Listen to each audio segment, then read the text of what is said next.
right, now to Georgia Republican Congressman Tom Price on all of this, a doctor, by the way, who knows a little bit about health care, and warned that Congress was overstepping itself. But you know, Congressman, we're getting signs here that if your colleagues on the Democratic side have been humbled by whatever's going on, they're going to have a funny way of showing it, and they're going to push a lot of new spending.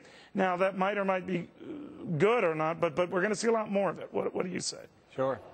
Well, hey, Neil, thanks again. And what a fascinating conversation you're having. I think what we're seeing tonight is really a victory for the American people who, as you have said, and many on your panel have said, look, stop the madness, stop the nonsense. The American people know we can't continue spending at this rate. These elections are about spending and debt and deficit.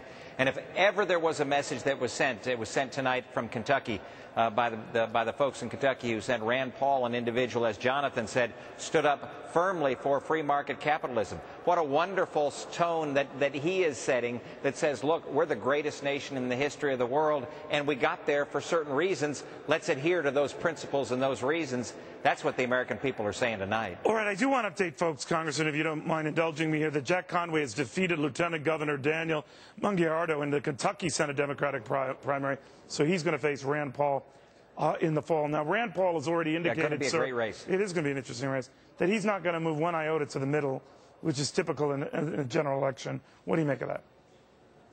Well, I think that what Rand has tapped into is this anger and this angst and, frankly, this fear, Neil, as you and I have talked about before, across this country by men and women who haven't been terribly involved in the political process until now, because over the last 15 months what they have seen is Washington imposing its will on America in ways that we never dreamed about, whether it's automobile companies or the economy or health care or energy. And so what Rand Paul has tapped into is that enthusiasm that says, look, we are great because of certain things. We need to get back to those certain things. I look forward to that race. So you're not worried, Congressman, we've heard Democrats on this show, obviously with an axe to grind, who say, well, you know, we love what the Republicans are doing. They're running to the far right, the Tea Party right, and they're going to run themselves right off a cliff.